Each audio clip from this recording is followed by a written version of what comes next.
Hello, everyone. Welcome to LOA Uncorked. This is Holli. And this is Jeanna. And Jeanna, we are live today on YouTube. I know. God bless the YouTubers. With our soul sister. She didn't know it yet. I know. But with our soul sister, we've already Nicola adopted Humber. her. Okay, Yeah. listen. Nicola, you have no idea. We share so many pivotal things. And we're connected in big ways. Big ways. So the first thing we're connected on is Jeanna is a manifesting generator just like you. So go check out our human design episode. Yep. And then I am an ex-finance person. Oh my goodness. Oh, here we go. And I just became X. Just became X. Yes, because I'm unbinding myself. Is that a word? Unbinding. Yeah, it clearly yes. is. Yes, it clearly is. Okay, thank you. Thank you, Nicola. It is now, right? All right, let me talk and brag a little bit about our guest today. Please do. She's the author of 3 transformational books, Heal Your Inner Good Girl. I never thought I was a good girl. But I was way too good. yeah, I think you need to read that, Jeanna. And then we're obsessed with Unbound. That's her second. And then Unbound writing, which I think we're going to get a prescription. She doesn't know she's our therapist today. Yep. Hopefully she's got her pad of I paper. hope Yeah, so. prescription pad. Yep. And she's also the badass founder of the Unbound Press, a soul-led publishing imprint for unbound women. I love this. I love this. I'm cherishing this woman already. Yeah. She wants us to help us create an unbound life. And so I just have chills just even talking about that, how beautiful that is. So she does help women to write the book their unbound self is calling them to write. And while she's growing a community and soul family readers and clients, she's also the creator of the Unbound Writers Club podcast, which is phenomenal. I love that. And the presenter of the Living Unbound show on Wellbeing Radio. Let me tell you where it's on. Okay, so listen. I'm so excited. We're so excited. We can't wait for can't this wait to hear conversation. you talk. And so, Nicola Humber, welcome to LOA Uncorked. Oh, thank you so much. Like, I am loving it here already. Definitely feeling the soul sister vibe. Yeah, I think we do. Like, I already kind of sense we'd have a lot in common. Like, sure. you're uncorked, I'm unbound. Like you said, all of the unwords. I'm just like here for it. Except for uncool and unfun. We're very, Oh, of course. we're Yeah, very yeah, much yeah, those two not things. here for Yes, that. right.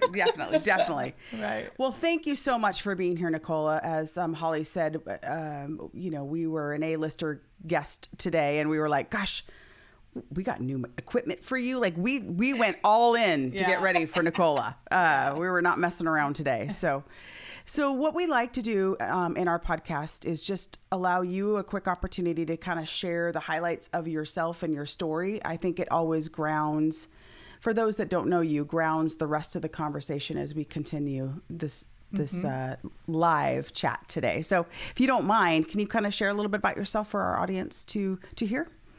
Yeah, absolutely. So, I mean, it's interesting talking about the financial background, because, I mean, to me, that feels like a lifetime ago. I was talking about it earlier today, actually, and it's like, I can't believe that I used to work in that environment. But up until my late 30s, I was a financial advisor, financial planner, like going into the office every day.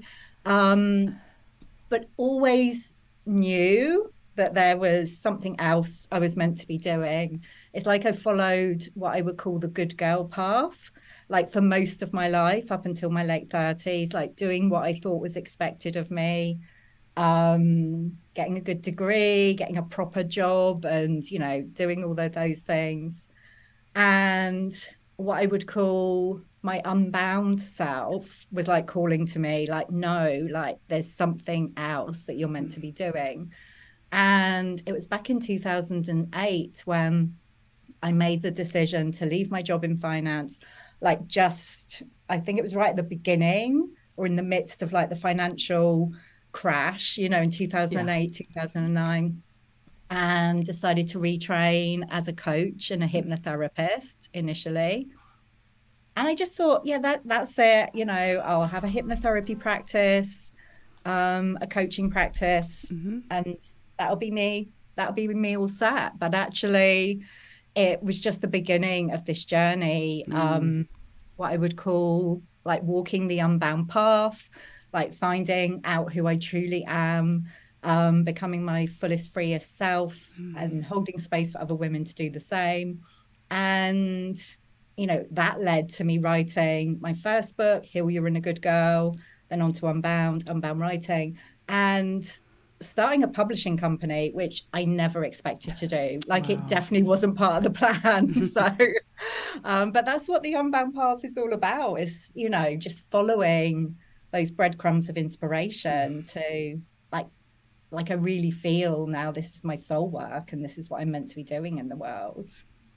I love that. And in your book, you talked about finding that purpose. And can you talk a little bit more about that? Because I think when you were saying you started as a hypnotherapist and a coach, and then you thought that you were going to do a weight loss thing because of the marketing.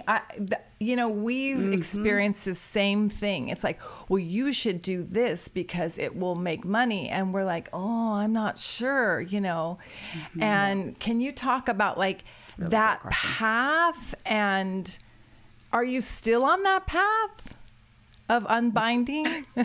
I'm still on the unbinding part. Yeah, Yes. It's a continual process. Yeah. Continual. Like, I don't think we're ever, are we ever truly unbound? I don't know. I think there's always something to unbind from.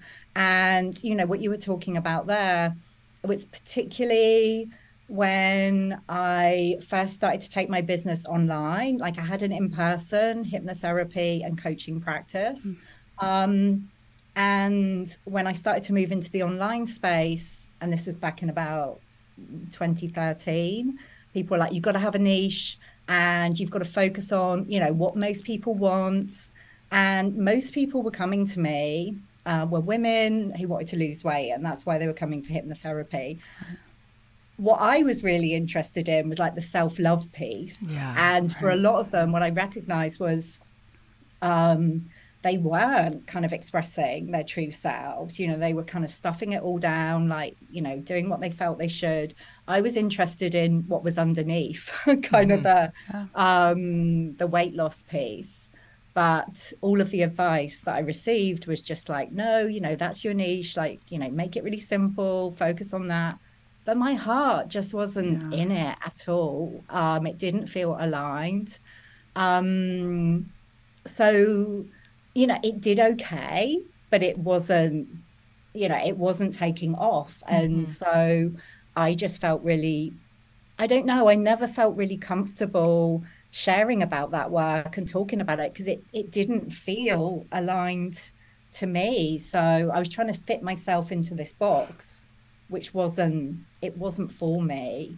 And I think a lot of us experience the same thing, like things that make sense on paper, they don't make sense to our souls.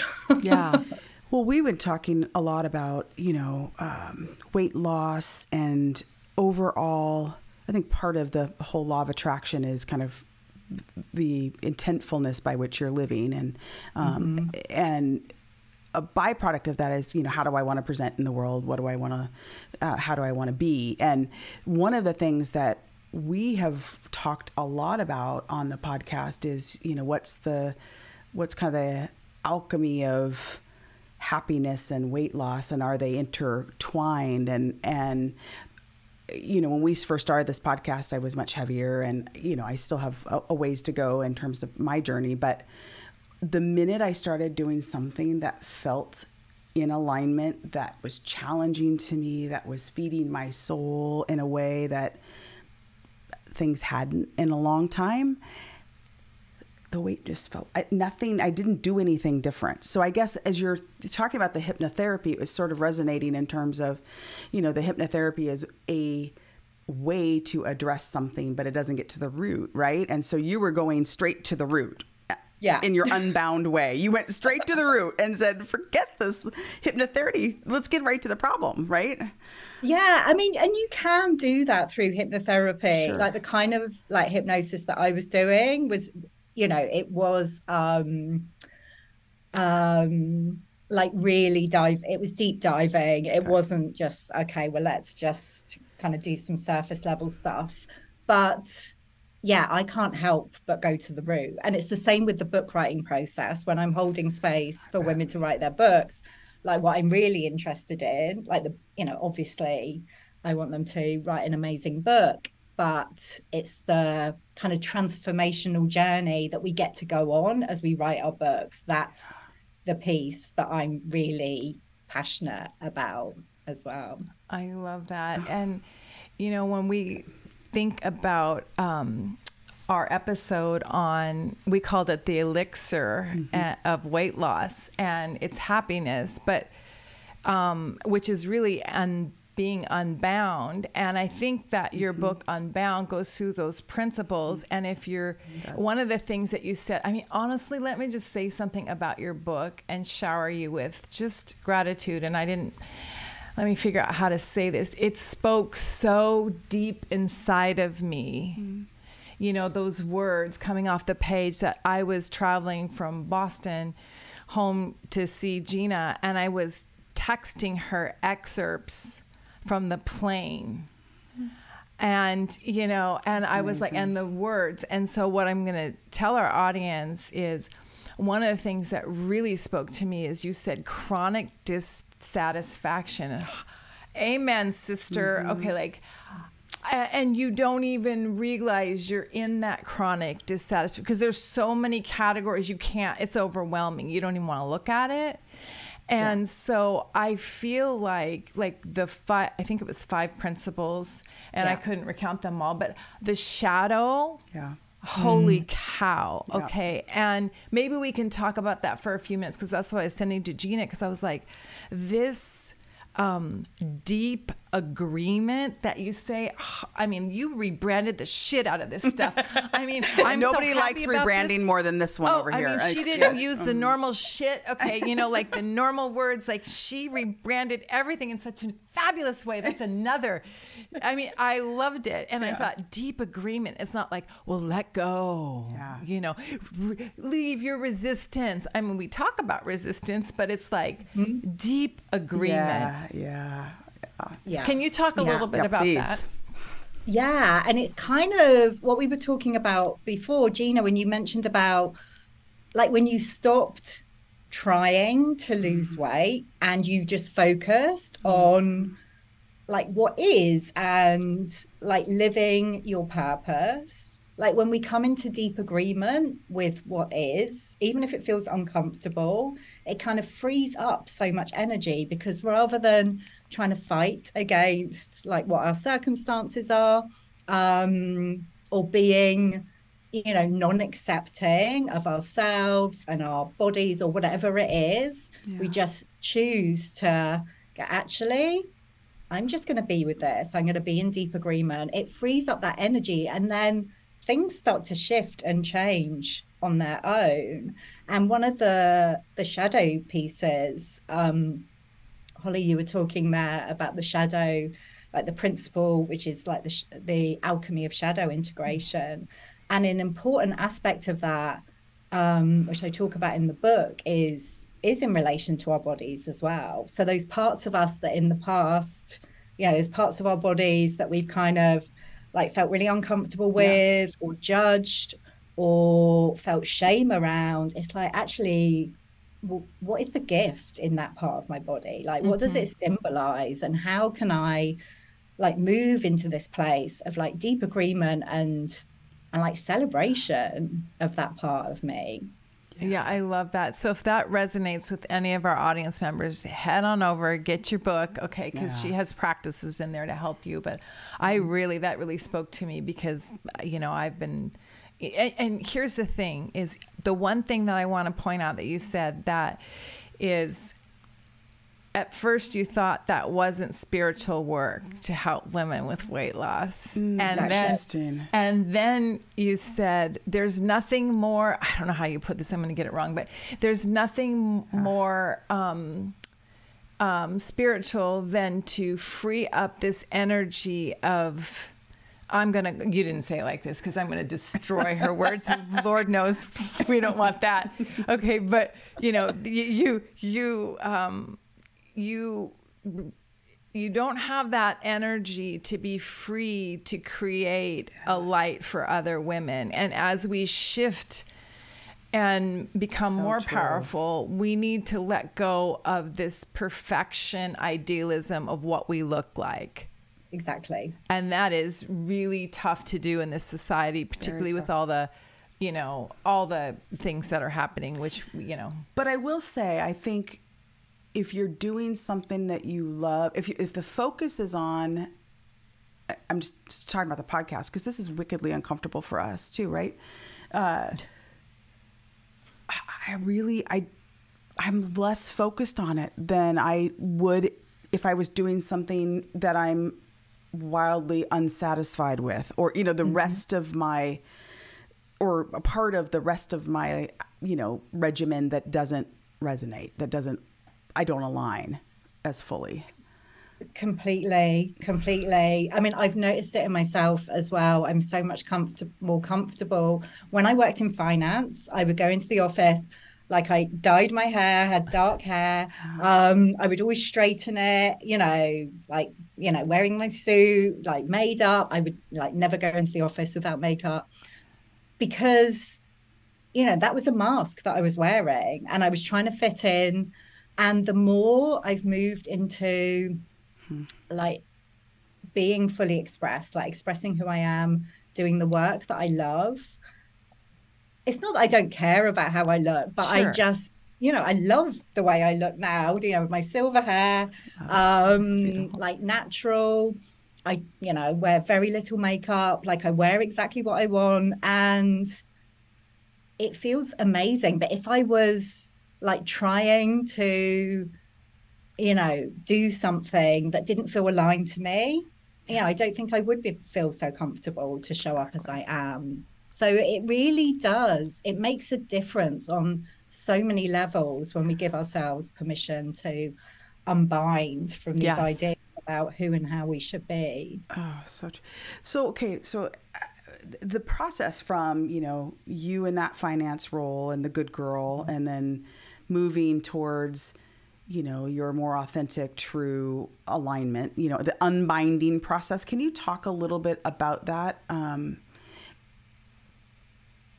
How hard was it, and how long did it take you to find you? My goodness. I mean, there's definitely been many challenges along the way. Yeah. And I would say, I feel I've unbound from a lot of the stuff, a lot of the kind of conditioning that I had bought into. Like I was saying, I don't think we're ever done. But I mean, so far the journey has been, wow, good to kind of 12 years or so. So, it's taken a long time. I think a lot of unbinding happened during the writing process of Unbound. Yeah. Heal You're in a Good Girl was me really acknowledging, there's been this part of me, the good girl who wanted to fit in, please others, get it right. So that was really huge for me to acknowledge that. And that's where the idea of the unbound self started coming through. And I'd connected with the word unbound. I don't know if you know Danielle Laporte's core desired feeling. Yeah. So one of my core desired feelings was freedom, but that word, it just felt a bit bland. It's and I was looking up words that meant a similar thing. And as soon as I saw unbound, I was like, that's it, because it captures this idea that something has been previously bound and restricted. And So I suppose when I first started working with the word Unbound, it was about 2015 or something. So that's kind of 7 years ago. And it's been a continual process since of unbinding. And there's been lots of challenges along the way. I mean, I met my husband back in 2009 when I just started, I left finance. I just started, training to be a coach and a hypnotherapist. And I've been through so much transformation in that time, but particularly like these last kind of 6-7 years, that's been supercharged. And there have been times when it's like, I don't know if we can stay together because, where I've unbound from so much. And fortunately, he's kind of come with me and he's kind of been through his own process of unbinding. But it can bring up lots of challenges when we start to kind of come back to who we truly are. Yeah. I was going to ask the impact that has had on family and friends and, what have you seen in that way? What have you noticed in terms of, as you've evolved into aligning with more of your core person or core spirit? What has that meant for you in terms of your personal relationships? I mean, I think generally it's been positive because when one woman in particular, because we do tend to carry a lot of these kind of expectations and shoulds, because that's how we've been brought up. Like when one woman chooses to kind of live in a more unbound way, I think generally it kind of benefits everyone around her because, again, it frees up a lot of energy. Like she can become like a beacon to other women. And so, generally it's been a very positive thing, but there have definitely been times when it's been disruptive in my personal relationships. Like I said, particularly in my marriage, we've had to work through some stuff. The whole concept of marriage at one point, I was like, well, this is just like another form of like binding yourself. Like absolutely. What? Sure. Yeah. And probably, I wouldn't have chosen to get married. Like I would have been with my husband as my partner, but I would have questioned that choice if I'd, been like deeply onto this path at that time. But yeah, you would have been Oprah and Stedman, right? Okay, they never got married. Exactly. But they're together. Exactly. They're partners. Yeah, life partners. Yeah. I think but what I came to the conclusion, I talk about this in Unbound as well. It's like, well, no, sometimes we make this conscious decision to kind of bind ourselves either to another person or, it's just this like kind of container that we step into. And actually we can learn a lot through, I've learned so much through my marriage like that, that you're kind of connected with this other person and, you have to kind of navigate this journey together. So although there have been challenges along the way, I think mostly it has been positive. Absolutely. I mean, there's been people that, I've left behind or have chosen to leave me behind on the way, like friends and acquaintances. But, I think that happens in life and it's healthy and it's natural. Yeah, I agree. I'd like to switch to writing. Yes. So here's where the therapy happens, Nicola. I know you have myths about what hold people back, but let me just tell you, Jeanna and I have tried to sit down and write a gazillion times. I personally have written I have a million starts and know nothing. Well, I do have a children's book, but oh, wow. That's amazing. I know. I thought it would be hard to write a children's book because it's like, less words, more visual. So I challenged myself and did it with a group out of New York City online. And I did complete that, but I think it was the group which you offer a lot of support. Okay. So I think it was the group that helped me actually finish that. Yeah. So tell us what is, and actually you'll love this. We rebranded book as a pamphlet so it didn't scare us. We didn't want to throw up. We wanted to throw up with book. That's a 4-letter word. We rebranded it. I know. So we need a lot of help, Nicola. It's a pamphlet that we're trying to write. Okay. I love that. Whatever works. I mean, it is interesting. As soon as like people can write and they can talk freely, it's all good. As soon as we start thinking about books, it's like our minds start to play tricks on us. And it's like, you know, who am I to write a book? Am I a good enough writer? How do you even write a book anyway? Who would want to read it? Like all of this stuff comes up. Yep. And really, a book is just a way of like communicating, of telling a story or sharing a message, which is, you know, what we do all the time. Like we're doing it here on this podcast, but it's, for me, what we need to do when we're writing a book is kind of get out of our heads and like thinking about it as a pamphlet or whatever it is, like just a way of communicating, just trying to simplify the process and recognizing that the most powerful writing comes when we just write as ourselves, like in our normal voices, rather than trying to make it all fancy and using like long words because that's what we feel we should.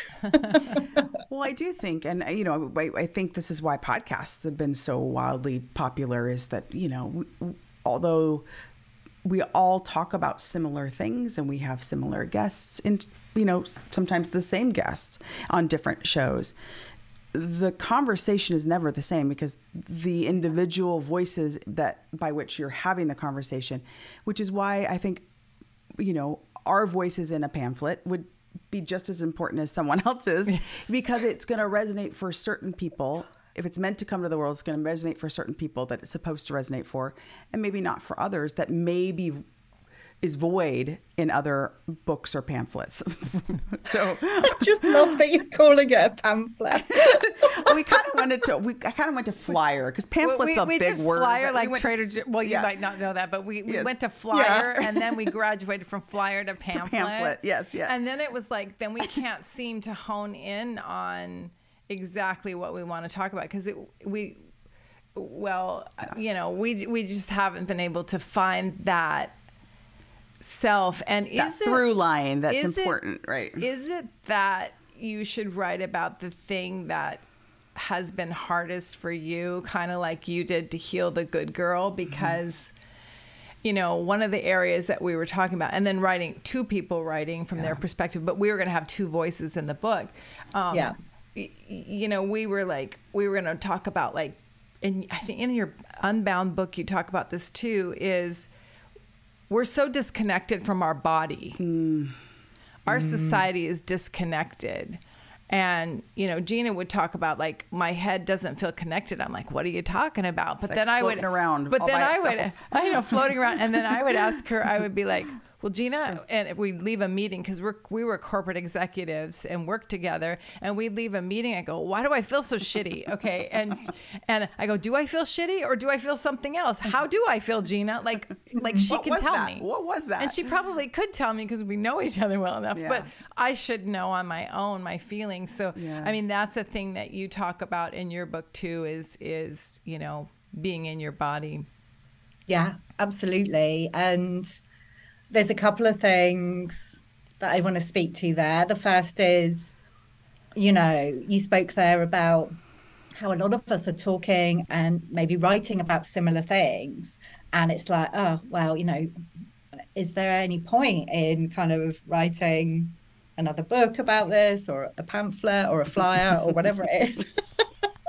I've got to say, I used to live in the States and I love the Trader Joe's. Oh, you did? Okay, you know the flyer. Yes, that's right. Okay, yeah.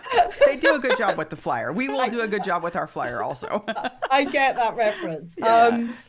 But that's the thing, like everybody brings their own voice and their own perspective, and your people need to hear it from you. Like, you know, there's so many podcasts out there, but there are people out there who need to hear your voices. And so, like, everyone brings their own energy to it. And I always think it's a good thing if lots of people are talking about the same thing. It just shows that it's really important and it needs to be out there. And the second piece is, I feel it is really powerful to write about what's been most challenging, because that's like really rich and juicy. And also, like, sometimes that's the starting place when you're writing, and just letting the writing journey take you to where it wants to go. Because when I started writing Unbound, I had the word. I knew it was about living unbound, but I certainly didn't start with like the 5 principles of living unbound. They came through the writing process. Right. So it's just like starting to write and knowing, rather than waiting for the clarity, like you write for clarity. And as you write and you allow yourself to go on the journey, it becomes clear what the book or the pamphlet or the flyer wants to be. Yeah. Well, I think that's a little bit of personal development that we could be better at is, as corporate executives, you kind of go in with the outline and the intent, and, you're putting, you put something together with like this end goal in mind, and you start there and work backwards to build the documentation. And, the unbound creative versions of Holli and Jeanna are going to have to like go on a different journey to get to the end result. Well, I have a question about this, though. I was thinking as you were talking, Nicola, do we have to be healed before we begin the writing process? Because I feel like I'm a fraud. We feel like we're a fraud. And I believe, so that's one thing. And then I want to talk about, I believe we get downloads from spirit, or, we get that creative spark wherever people think it comes from. And I believe in that, but I don't believe that I'm healed. So why would I talk about it? Being healed. Yes. Yeah. And I think that's what stops a lot of people from writing. This idea that you've got to be totally sorted, you've got to be healed, you've got to be like completely done, you've got to be an expert, have it all figured out. And actually, we've been talking about this all the way through. You never really get to the point where you're completely 100% healed, or, for me, completely 100% unbound. And it's really powerful just to take your readers on the journey with you. Yeah. Like there's always going to be somebody who's, a couple of years kind of back down the line in the same place that you were, maybe when you were both like working in corporate, and just, want that inspiration. They want to hear from somebody who's on the path. Yeah. And I think it's much more interesting to read a book or hear somebody speak who acknowledges that they're still on the journey, rather than somebody who is trying to present this image that they've got it all together, because nobody has. Really. Thank goodness Nicola's confirmed this for me. I've always questioned. I'm like, do they? Yeah. Not because you don't want them to. I mean, I think it'd be lovely to, but I think that's inherent in the human condition is, but you're just never going to be there. There's no end. Right. Yeah. Exactly. Yeah. Exactly. Even, the most successful people, like the most successful writers or performers, they still like that part of them who will come off stage or put their book out there and be asking like, oh, but is it okay? Is it really okay? Is it good enough? And we kind of feel that everybody is further along the path than us, and it's like, no. Yeah, that's actually, Oprah said that one of the most interesting things that she reflected on as she ended the Oprah show is that, especially with the celebrities, the people that you would think would know they did well, that was always their number one question when she would walk back at the end is, how was it? Do you think it was okay? Exactly. Every single time. Yeah. Exactly. Good perspective for us all. I love hearing that, because we all feel it. Whenever I put a book out there, it never feels completely perfect. It's like, oh, but I could have put that differently, or, if I just waited a couple of months, I would have had this new perspective and I could have put that in. And that's what I find when, the women that I hold space for are writing their books. It's like allowing it to be enough, allowing it to be complete, even though obviously you've got more living to do and more wisdom to kind of kind of come back to, which could go into the book. It's like, no, that's enough. There's a lot of value in the book already. Mm-hmm. Well, we could like write a series of pamphlets or flyers. Yeah, exactly. Right? Just There's like Trader always Joe's, more they than come out with a one. monthly or a weekly or whatever they do. Like we could do more as we evolve and grow, right? We could. For sure. Okay. Well, I feel better. But I do think you're right. I think modeling the way for people, and I'm sure that's what she's doing. What you were talking about, your friends that kind of when you're a woman and you unbind and people watch, it gives permission, a path, some found a framework to work from, when sometimes it's hard to see how that, and it will look different for everybody, but just the process that you go through is when you model that for people, you give them kind of a little bit of the cliff notes on how to do it, which I think is super, super important. Completely. A simple example of that is when I made the decision to stop dyeing my hair and let my natural gray silver come through. It felt really uncomfortable at first. I was like, oh God, when it's just coming through. But after a while, just when I was out on the street or at events or whatever, I'd always get women coming up to me going, oh my goodness, I love your hair. I wish I would love to do that. I wish I was brave enough to do it. And I think because of the pandemic, where people couldn't kind of go to the hairdressers, like more and more women are doing this now. But I feel just seeing somebody else who's made that decision, and I'm not saying it's right for everybody, not at all, but it's just an example of that. When we make these choices, and particularly when we're visible with those choices, in the way we express ourselves or the way we show up, it just kind of inspires other people without us even knowing a lot of the time. Yeah, absolutely. I mean, yes, when we shift, the world shifts. Completely. Yeah, even exactly. With those, what you think don't matter, they do. And people are watching, people can feel it, even if it's not watching. Yeah. That's right. Yeah. I love that. So you have a publishing company. You have you have so many things going on. She is. Yep. She's a mogul.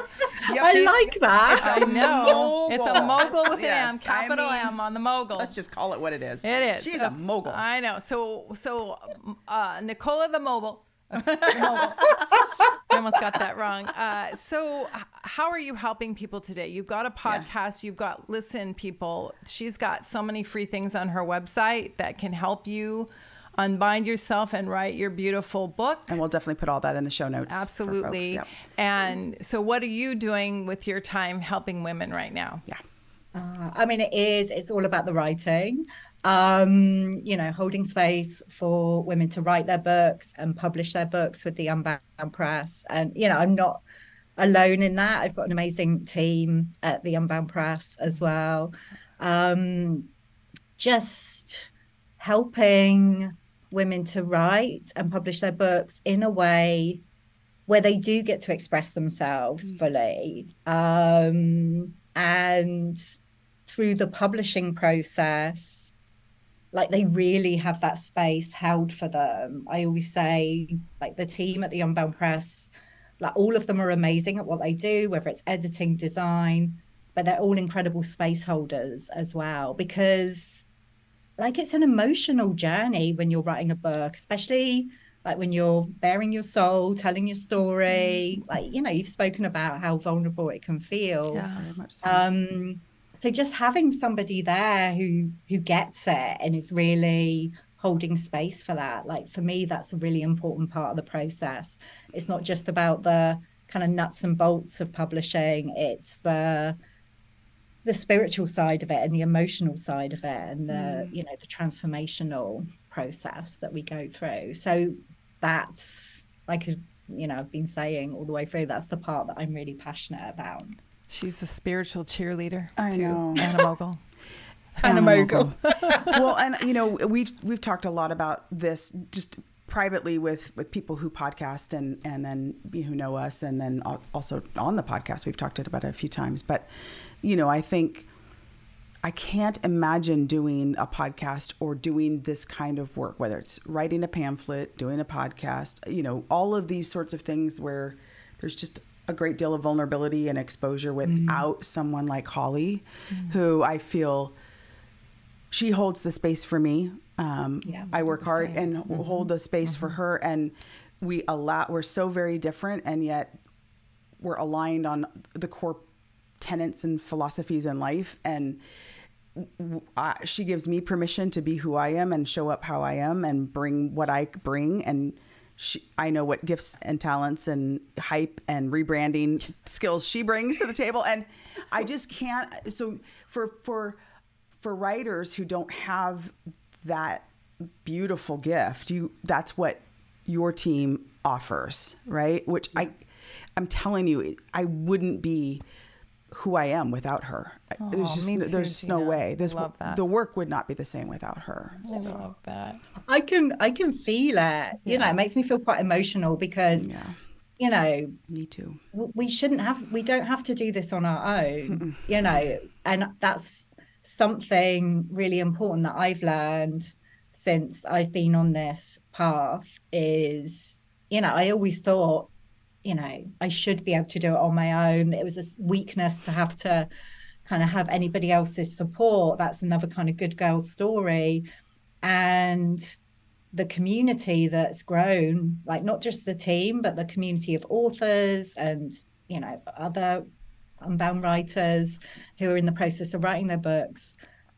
It is just so incredible to be part of that and to witness what happens when, you know, when women come together and support each other, whether it's kind of, you know, 2 of you or, you know, a group of 5 or 10 or 50, you know, whatever it is, like, you know, it's one of the principles in Unbound, actually, is sisterhood. And I just feel it changes everything when you have that. It changes everything. It does. It does. I love that. Okay, well. I mean, I feel so full. My heart feels full. The mogul made me full. Filled me up this morning. That was great. So very true. Well, as we wrap up, Nicola, thank you so much for your time. We so appreciate you.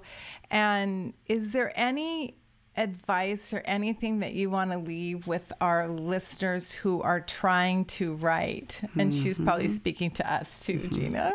Yeah. Or a good girl. Yeah. I'm asking for I'm a friend. prescribing her other book to you. Exactly. No, I know. Need to read that one. I think the main thing is to like take that first step. Like, you know, you don't have to have it all mapped out. And this is whether you're writing a book or whatever we're trying to create in life. You know, when you're starting the podcast, whatever it is, it's like, just take that first step, begin, like, and trust the unfolding of that. Like, one step will lead to another. And just to let yourself be in that process, like, and let yourself be in the not knowing of it as well. Because sometimes when we try and plan it all out from the beginning, we don't leave space for the magic to happen. Like, you know, so we don't leave space for the magic to happen. I mean, that's a mic drop. We want a magical pamphlet. So we need to just start. An uncorked magical pamphlet. Yeah, for sure. Well, thank you for inspiring us. Yeah. I mean, I'm sure you're going to inspire our whole audience, and we're inspired. Thank you so much. And thank you for being our soul sister across the pond. It was felt today. Yes. This was just a pure delight to spend this morning with you. I've loved it. Thank you both so much. Yeah. Like, I really feel that kind of soul connection. I really appreciate us too. Oh, likewise. Yeah. All right, everyone. Thank you so much for joining us. All right. Till next episode. Bye.